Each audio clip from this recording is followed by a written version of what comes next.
Olá, estou de volta para mais uma entrevista. Hoje recebendo a presidente do Conselho do Jovem Empreendedor de Marechal Cândido Rondon, Alana Ferreira, também a coordenadora do Feirão do Imposto, Nicole Bona, e ainda o professor universitário, professor doutor Aládio Zanchetti, da UniOeste. Alana, prazer recebê-la mais uma vez. Obrigada. Nicole, seja bem-vinda, satisfação tê-la aqui. Obrigada, é um prazer estar aqui também. Aládio, bem-vindo, um prazer recebê-lo em nosso estúdio. Igualmente, obrigado pelo espaço, estou muito feliz de estar aqui. Bom, nós vamos falar sobre o Feirão do Imposto, que é promovido pelo COGEM todos os anos. Vamos falar sobre carga tributária, impostos e temas afins. Alana, eu gostaria de começar falando sobre o feirão. Eu gostaria que você explicasse para a gente o que é esse evento. A gente sabe que ele acontece em mais de 100 cidades brasileiras, inclusive em Marechal Cândido Rondon. Isso. O Feirão do Imposto, ele nasceu no Núcleo Jovem de Joinville, em Santa Catarina, no ano de 2002. A CONAGE, que é a Confederação Nacional dos Jovens Empreendedores, ela pegou para ela adotou esse projeto para conseguir dar uma visibilidade maior a nível nacional. E desde então, vocês, com todos os conselhos jovens aí, Brasil e afora, todos os anos implementam ações que visam conscientizar a população no sentido da carga tributária, de impostos, é por aí? Isso. Aí a CONAGE, ela implantou então um calendário e todo ano os conselhos jovens então de todo o Brasil replicam esse projeto nos seus conselhos. E ele tem como base o Feirão do Imposto os 3 pilares, que é a conscientização, capacitação e o impacto social. Aproveitando que a Nicole já está respondendo aí, Nicole, como é que está a programação? Eu sei que o feirão é uma marca aí que vocês realizam sempre no mês de maio. Como é que vai ser esse ano? O que tem previsto para ser realizado em Marechal Rondon? Então, o feirão, o dia oficial do feirão, que a gente chama de dia D, é dia 27 de maio. Por que é esse dia? Porque cada ano muda, né? É até esse dia que nós vamos trabalhar para pagar imposto no Brasil, né? É feita aquela proporção, né? Então, quase metade do ano nós vamos trabalhar só para pagar imposto, né? E todo ano, então, muda, conforme... porque todo ano muda essa quantidade de dias, né?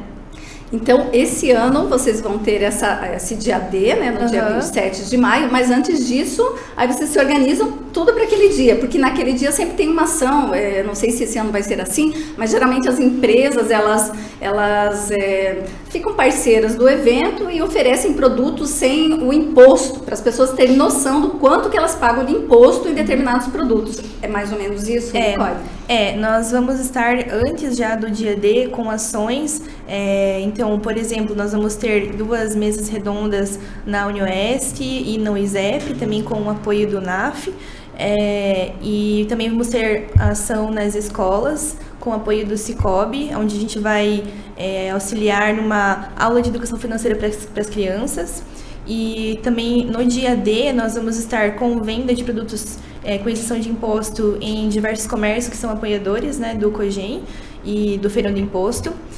Teremos também venda de combustível sem imposto e também teremos uma motociata, que vamos passar pela cidade aí com as motos, promovendo o feirão. Isso antes ainda do dia 27? Não, isso no dia 27. No dia 27 já. E o nome das empresas parceiras vocês já têm ou ainda estão buscando essas parcerias? Nós já temos algumas e estamos buscando ainda parcerias. Depois você vai contar pra gente. Aládio, falar de cidadania fiscal é super importante. Preciso conscientizar, e o evento, né, que vem do COGEM, que tem essa pegada, digamos assim, soma no sentido de trazer para a população de uma forma simplificada essa questão da carga tributária, a questão do imposto, porque muitas vezes quando você só fala em economia, a gente sabe que é um assunto complexo, a pessoa não se interessa muito. Então, buscar conscientizar, mostrar para o povo, para as pessoas, o quanto elas pagam de imposto, o quanto que a carga tributária, talvez, né, não sei se a gente pode dizer assim, ela é extremamente alta no nosso país, é interessante, é importante, é fundamental. Realmente, a COGEM está de parabéns, né? Essas iniciativas são muito importantes para construir uma sociedade cada vez mais justa, né? Eu acho que é natural nosso, do ser humano, fugir daquilo que é complexo. E se tem algo que é complexo nesse país é o sistema tributário, a forma como se cobra o tributo, e para compreender isso exige um esforço maior do que entender outras questões. Mas não há como discutir isso, não há como fazer medidas, ações nesse sentido, sem se conhecer isso. Eu não posso reclamar de uma carga tributária quando não conheço o sistema tributário, quando não conheço efetivamente qual é essa carga tributária, como os recursos são, de fato,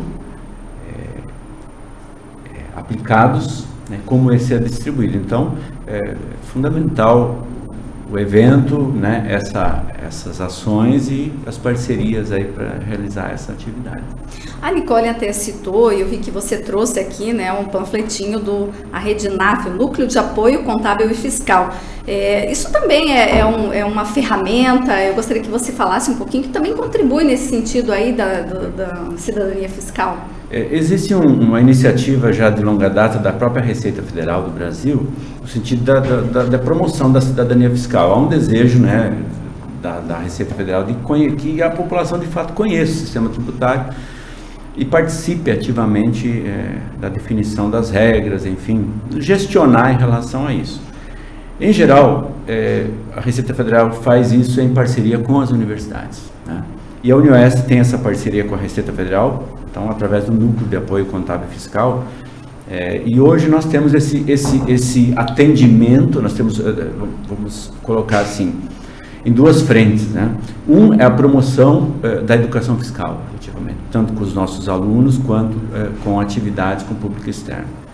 E o outro braço é um atendimento presencial mesmo, né? Presencial e de forma remota também, o pessoal entra muito em contato por meio das redes sociais, né, do WhatsApp, para solucionar problemas relacionados às questões fiscais, mais especificamente o público mais chamado mais hipossuficiente, né? Afinal, quem de nós não tem um probleminha com CPF, né? Um probleminha com tributos, enfim, e não sabe exatamente a quem recorrer sobre isso. As empresas em geral já têm um contador contratado, mas as pessoas de maneira geral não tem isso. Então, o NAF é uma iniciativa da universidade, em parceria então com a Receita Federal, para oferecer esse serviço e colocar um apoio para essa população que precisa.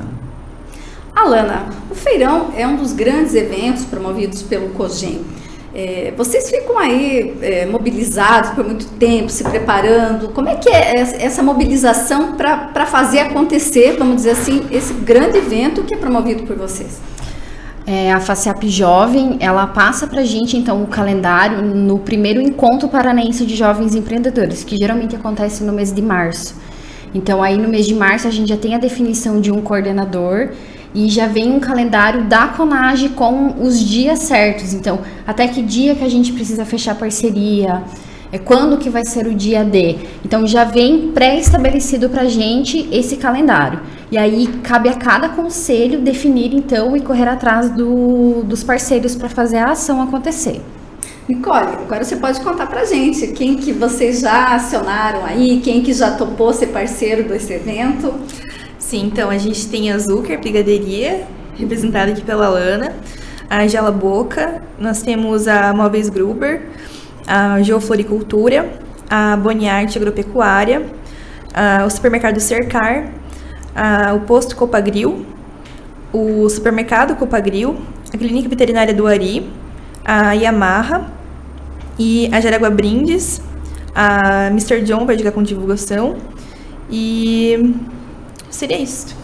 E o posto Toninho, foi o posto Toninho? Posto Toninho. Essas empresas, no caso, no dia D do feirão, eles vão estar vendendo produtos com o imposto reduzido? Como é que é isso? Como é que vai funcionar? Isso. A maioria delas vai estar vendendo alguns produtos selecionados com imposto reduzido. Algumas outras vão ajudar na divulgação, né? Então, vão ter nas suas empresas banners e plaquinhas indicando, esse produto aqui tem tanto de imposto, sabe? E os postos vão estar vendendo, por exemplo, o posto Toninho vai estar vendendo 250 litros de combustível com isenção de imposto e a gente vai estar vendendo um ticket antes, né? Vão ser 5 litros por moto E depois essas motos que comprariam esse combustível vão sair na motociata. E daí no posto Copogril à tarde vão ser 2.500 litros também de combustível com isenção de imposto. E também nós vamos estar lá organizando isso, essa venda desse combustível. Mas não vai ser só para moto, vai ter para carro também? No posto Toninho apenas moto. Uhum. E aí no da Copogril vai... Carro também. Carro também. Certo. Alana, como é que vocês percebem, vocês que fazem todo esse trabalho, buscando nos pilares que você citou, a questão da conscientização, como que vocês percebem quando vocês repassam para as pessoas? Eu vi que até que você trouxe, né, uns docinhos lá da Zucker. E quando as pessoas percebem, então, se dão conta de quanto elas pagam do imposto, né? Eu vou comprar um produto, não tem às vezes a mínima ideia do quanto que ela está pagando de imposto naquele determinado produto. Como é que é a reação das pessoas? Geralmente é de surpresa? É uma reação de espanto, e é algo que a gente sempre bate muito na tecla, é que não é um desconto, né? Isso que a gente precisa que quem está lá, por exemplo, quem for abastecer, entenda que não é um desconto, que a empresa que participa da ação, ela está arcando com o valor daquela isenção de impostos. Aí eu trouxe aqui para exemplificar, por exemplo, um cupcake, ele tem 30% de carga tributária. Então, quando você compra um cupcake, o governo come 30%. E a mesma coisa de um brigadeiro, né? O brigadeiro de 20 gramas, 30% é imposto. Então, o governo come quase 6 gramas aí de brigadeiro. Então, é só uma forma mais didática para poder mostrar, né? Para poder conscientizar o consumidor. Agora, Ládio, a gente sempre fala, o Brasil é um dos países com a maior carga tributária do mundo, um dos países que mais tributam empresas. São coisas um tanto diferentes. Eu gostaria que você falasse um pouquinho sobre isso, explicasse sobre essa questão, no que se difere, enfim. É bastante complexo, mas assim, de uma forma que a gente sabe, professor aí com tantos anos de didática, ele sabe explicar bem, assim, de uma forma que as pessoas entendam e seja bem fácil de compreensão. Toda a síntese, ela compromete alguma coisa do conteúdo, né? Então, como a gente tem um tempo limitado, e o professor gosta de falar bastante também, né? Então, tem que botar um freio. Reconhecidamente, nós temos um sistema tributário complexo. Essa é uma iniciativa, decorrente de uma iniciativa de tentar buscar uma justiça. Por exemplo, cobrar menos tributos daquilo que é cesta básica e cobrar mais tributos daquela deliciosa cerveja ou daquela bebida, quer dizer, para justamente desestimular o consumo de bebidas alcoólicas. Por outro lado, você tem momentos da cobrança que são diferentes, que isso muda muito de país para país. Por exemplo, alguns países cobram mais no consumo, no final da cadeia produtiva. Outros cobram no início da cadeia produtiva, lá da indústria. Isso tira a liquidez do mercado, porque a indústria precisa entrar com esse recurso, se financiar para pagar para o governo, até o consumidor final repassar esse valor. Isso torna o custo do processo produtivo, penaliza a indústria. Esse é o segundo aspecto. O outro aspecto é a divisão do sistema tributário dos tributos entre competências dos municípios, dos estados e da União. Então coloca isso tudo, né, num cenário, e aí você vai falar em reforma tributária.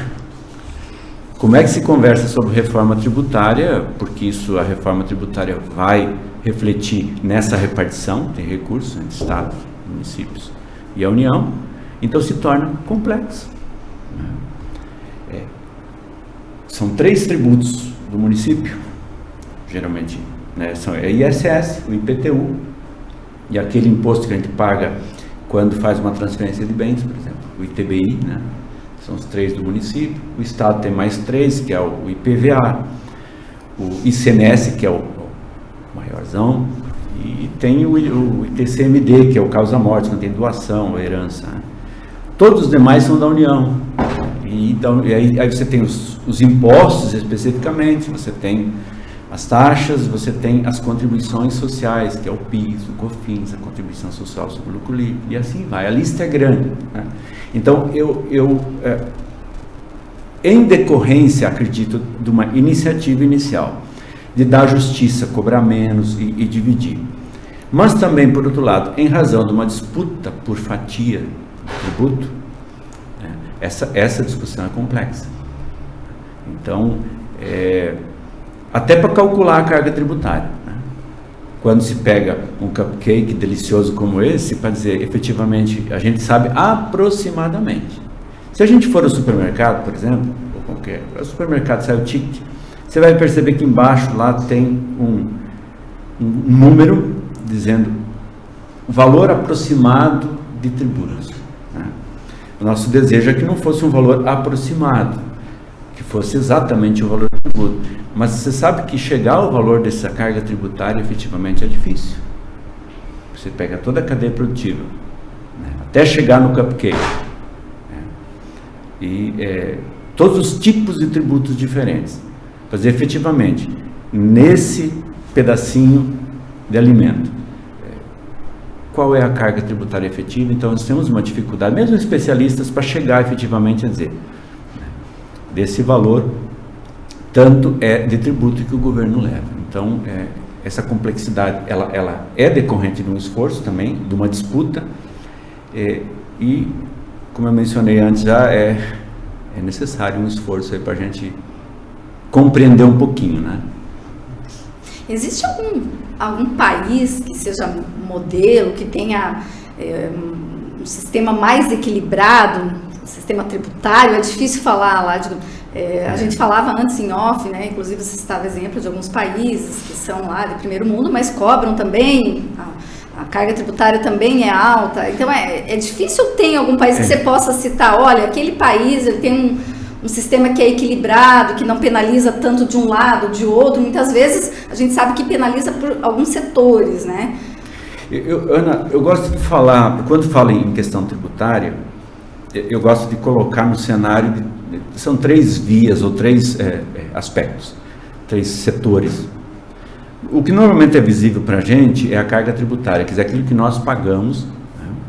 Como a Ana comentou, 30 gramas o governo leva, né? Ok, essa é a parte visível, porque vai pagar, a gente tem o preço com tributo e poderia ter o preço sem o tributo, que às vezes é uma aproximação.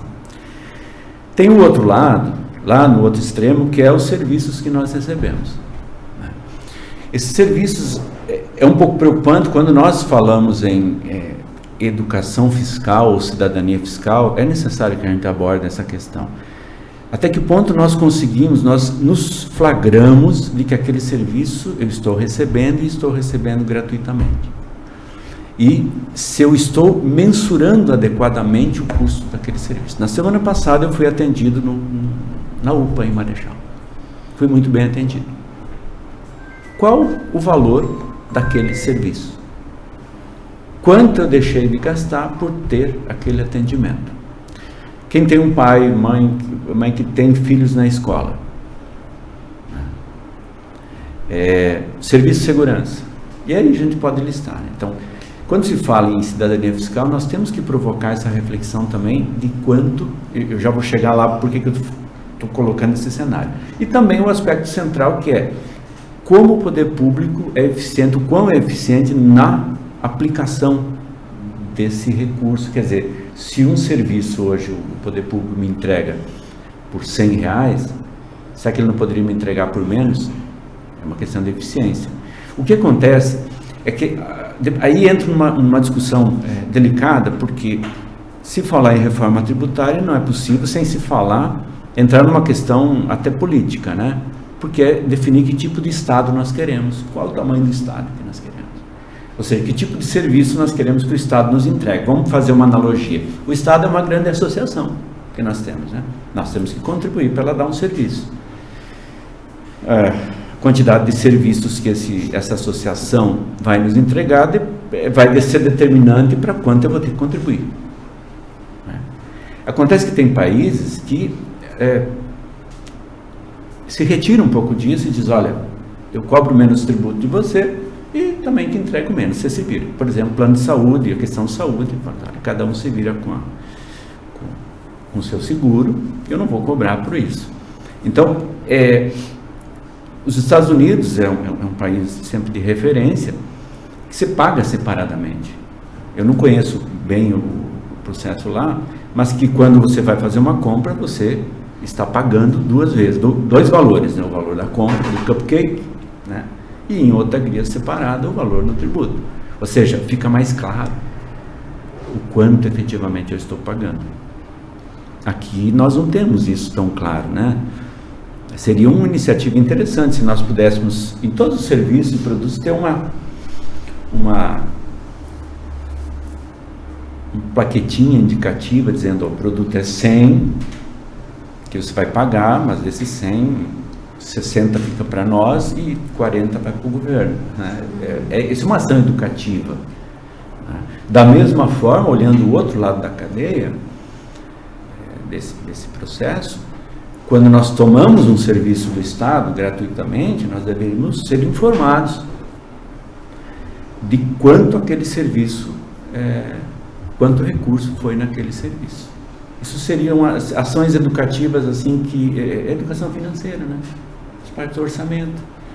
Nos faz pensar sobre, efetivamente, quanto eu estou pagando e quão eficiente está sendo o Estado, quanto serviço eu estou recebendo gratuitamente.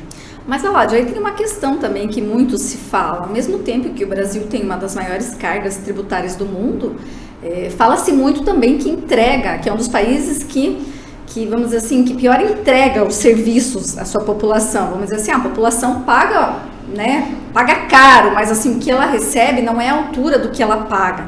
Isso também é real. Isso entra nessa questão da eficiência que você falava? Isso entra. Eu não tenho dados aqui para a gente confrontar isso. Mas eu coloco em pauta, né, nesses projetos, que a gente se debruce sobre isso, né, sobre essa questão de comparar tanto a carga tributária efetiva, no sentido de quanto eu abro mão. O governo tira a liquidez do mercado, né, na medida que ele pega o recurso. Dá para dizer que, mensurado em termos de PIB, né, no Brasil, em torno de 35% do PIB fica na mão do governo. Significa que 35% da economia fica na mão do governo. Que a gente se debruce sobre isso e também se debruce sobre a qualidade dos serviços que são oferecidos ou retornados. Isso comparativo. Eu acho que aí é uma ação educativa que nós podemos, sim, colocar em pauta, né? COGEN, um desafio para a gente, para o NAF, né, que a gente promova de forma permanente esse tipo de atividade de conscientização e de busca, né, porque esse número não está assim tão facilmente colocado, porque o modelo de Estado é diferente, em cada país tem né, eu sei de países que cobram 70%, em vez de 30% chega a 70%, qualidade de serviço é excelente, o Estado cuida de tudo. Então, mas eu não tenho um mapa, não tenho ainda esse dado, mas fica o desafio, né? Eu acho que é interessante. Alana, o Aládio citou agora há pouco, quando compramos algo no supermercado, tem lá, né, a etiqueta que diz aproximadamente, né, de imposto a gente está pagando. Isso é fruto de um trabalho que vocês, né, vem desenvolvendo, acho que inclusive até com essa questão do feirão do imposto, de conscientizar, que em 2012 acabou se tornando uma lei federal que, né, hoje beneficia, de certa forma, toda a população. Porque se a gente não tem exato, ao menos a gente tem aproximado. Isso. Essa é uma vitória do estado de Santa Catarina, que foi lá onde começou o feirão. E eles foram muito atrás dessa questão de ter, então, o valor aproximado do imposto nas notas, principalmente do supermercado. Então, em 2012 eles conseguiram, e agora com a lei, toda compra sai o valor. Então, é uma vitória que vem pelo feirão do imposto. Toda essa trajetória de vocês aí, entra ano, sai ano, vocês estão desenvolvendo o feirão. E com isso, conquistas locais também aconteceram. No ano passado, vocês tiveram aí o apoio do vereador Succo, se não me engano, na instituição de uma data. Gostaria que você falasse um pouco disso, Alana, dessas conquistas, né, do trabalho de vocês que acabam gerando frutos localmente. Isso, ano passado, Ana, a gente instituiu, então, com o apoio do vereador Succo, a Semana da Conscientização. Então, ela cai justamente nessa semana que antecede o dia D. Então, ali desde o dia 24, se eu não me engano, a gente vem trabalhando e firmando ainda mais essas ações. E esse ano a gente está junto com o vereador Succo e o vereador Juca para implantar, então, o impostômetro. uma forma também de conscientização e deixar um pouquinho mais claro para a população a quantidade de tributos que é cobrada. Certo, cada vez mais somando para, nesse sentido de tornar mais simplificado essa questão da tributação, da carga tributária, dos impostos para a comunidade. Eu acho que é que nem o que o professor falou, né? A gente precisa colocar mais essa pauta, deixar essa pauta mais clara para que a população entenda e não fuja desse assunto, né? Porque a gente paga imposto aí em tudo e muitas vezes a gente também acaba que não usufrui dos serviços que o governo, né, acaba dando com esses impostos. Então, é uma forma de realmente conscientizar. Nicole, quando você busca essas parcerias com as empresas, qual é o feedback que você tem delas? Elas também têm interesse? Elas reclamam? Como é que é isso? Sim, as empresas têm bastante interesse em participar, porque realmente elas sentem essa carga tributária que elas pagam e elas gostariam que as pessoas também soubessem, né, o quanto que elas pagam. Então, a maioria das empresas, quando a gente procura, né, para essa parceria com o Feirão, fica muito feliz em poder ajudar e participar, né, e são muito solistas. Porque muitas vezes a pessoa vai lá, compra o produto, acha que está caro e tudo mais, acho que o empresário está exagerando, mas não é bem assim. Exatamente, tem muitos produtos que têm uma carga tributária bem alta, né? E assim o empresário pode mostrar o quanto de imposto que ele está pagando. Alade, você falou mais de uma vez aqui sobre reforma tributária. É um assunto da vez. A gente sabe que está sendo discutido, estima-se que o texto final chegue, né? Entre em votação aí no começo de junho. Mas é muito complexo, como o assunto em si, porque há muitos pontos de vista divergentes, há jogos de interesse e é difícil. Você, na sua opinião, você que é do ramo, que é da área, que entende um pouco mais, qual seria a reforma ideal para o Brasil? Eu só vou pegar um gancho no que a Lana estava falando sobre eu acho que é uma estratégia de negócios para os empresários ter esses dois valores. Né? Dizer, olha, eu estou te cobrando esse 100, mas não fica para mim. Quer dizer, isso tira um pouco a ideia de que o valor está caro. Né? Tá vendo? Essa questão da reforma tributária, eu gosto de fazer uma observação inicial de que o que nos vem à mente sempre é a redução de carga tributária. Mas veja, essa ideia não prospera, porque o tamanho da nossa associação continua mesmo. Como é que você vai reduzir a entrada de valores, de dinheiro, sem reduzir a despesa? É a nossa casa, né? Se você quer trabalhar menos, se você é comissionado, quer ganhar menos, né? Vai trabalhar menos, e você tem que pensar em gastar menos. Isso é um raciocínio simples, lógico, né? Então, o avanço de na minha concepção, o avanço de qualquer discussão na reforma tributária precisa passar por essa discussão antes, né? Acho que a gente tem que tirar de um primeiro plano a ideia de que vai haver redução de tributos, sem ter uma reforma administrativa consistente. E o que eu espero, e o que os meus colegas contadores esperam, e os empresários também, é que reduza a complexidade. Porque hoje costuma-se dizer que é um manicômio tributário no Brasil, né? Os contadores, enfim, por quê? Para se chegar, a gente ouve de pessoas, lê matérias sobre empresários que querem vir para o Brasil se instalar, mas um dos maiores desafios para eles é o sistema tributário. Como é que eu coloco em prática isso tudo? E aí os meus colegas contadores, cai tudo na mão deles, né? Eles têm que fazer isso, afinal, no final do mês, eles têm que entregar uma guia, né, para esse empresário, com o cálculo do tributo, com todas as modalidades que eu já citei, e ainda com modalidades diferentes de recolhimento. Nós todos ouvimos falar já de que empresa pode se enquadrar no simples, pode ser MEI, pode ser simples, ou pode ser, ainda tem mais duas modalidades, que é o lucro presumido ou o lucro real. São tudo opções diferentes que tornam complexo esse processo. Então, indo à questão, né, eu não estou acompanhando de perto os projetos que lá estão, espero que na próxima terça-feira a gente possa discutir com mais detalhes isso lá na UniOeste, na nossa discussão lá, que ele, em primeiro lugar, simplifique isso para que nós, cidadãos, consigamos entender um pouquinho melhor e seja mais fácil esse processo, que aí possibilite, por exemplo, que o preço ele tenha o valor do produto e o valor do tributo de forma mais clara, e que isso venha acompanhado de uma reflexão profunda sobre o estado que nós queremos, né? Quer dizer, o tamanho da associação que nós queremos e o tipo de serviço que nós queremos. Então, portanto, associado a uma reforma administrativa.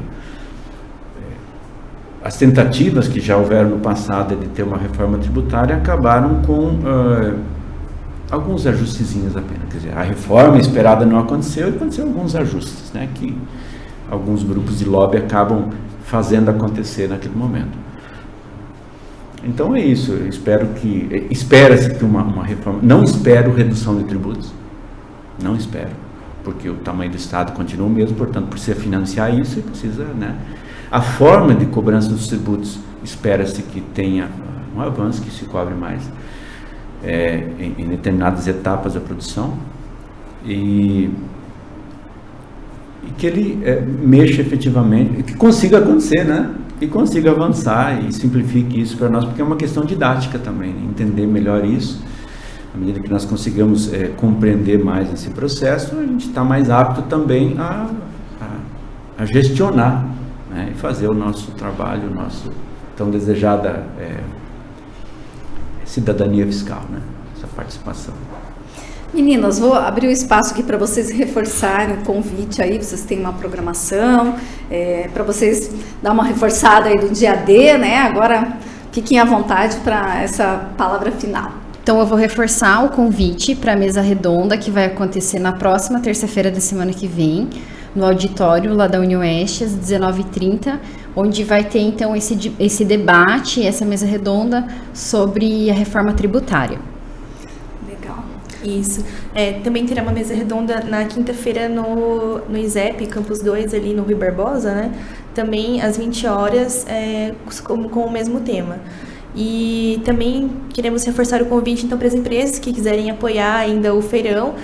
Estamos quase nos últimos dias aí recebendo as empresas para participar, mas quem tiver interesse pode entrar em contato com a gente através do Instagram do Cogem ou da Cimacar mesmo, pode falar com a Michelle lá, que estamos recebendo essa parceria ainda para vender produtos com isenção de imposto na semana do dia D, no dia D. Estamos aí aceitando parcerias.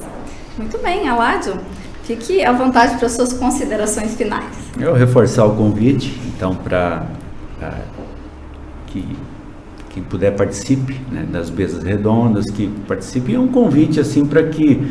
Aquela questão, tem algumas coisas que nós podemos ficar fora, né? Não quero participar de um clube, não quero participar dessa associação chamada Estado, não tem como fugir, né? Nós somos parte e nós não nos perguntaram se nós queríamos fazer parte, se nós temos que pagar tributo ou não. Então só tem uma saída, que nós nos informemos, né? Não precisa ser especialista, né? Mas que nos aproximemos do tema. E eu acho que essas iniciativas, esse trabalho é uma excelente oportunidade. E colocar também o NAF novamente à disposição. Nós temos um contato aqui, Ana Paula, talvez você possa apresentar, porque as pessoas podem mandar um WhatsApp, por exemplo. De maneira geral, as pessoas entram em contato conosco, olha, fui fazer um procedimento, meu CPF está bloqueado. O que eu faço? Onde é que eu começo? Então o NAF tem um grupo de professores com os alunos do curso que ajudam a sair disso. Alguns têm um problema inicial, né? Outros já sabem o que está acontecendo e já pedem ajuda nesse sentido, mas são iniciativas, né, junto com esse debate, de possibilitar uma maior aproximação do cidadão com as regras às quais ele está submetido e com a forma com que o Estado aplica isso e nos retorna isso. Então, acho que esse é o recado, né? Temos que nos empenhar nisso, nessa nesse emaranhado, como eu falei antes, nesse manicômio judiciário, tributário, não judiciário, manicômio tributário, para tentar compreender e sair sem maiores arranhões. Muito bem, gente, um prazer recebê-los. Fico no convite aí, sempre que tiver algo, estamos à disposição para divulgar as ações aí, seja da UniOeste, seja do NAF, né? A Alana já sabe, já deixei o convite na outra vez, sempre que tiver algo, né, um evento de peso, vocês estão convidados, estamos de portas abertas para recebê-los. Obrigada. Obrigado, então. Nós vamos ficando por aqui. Obrigado pela sua companhia. O Presente, você bem informado.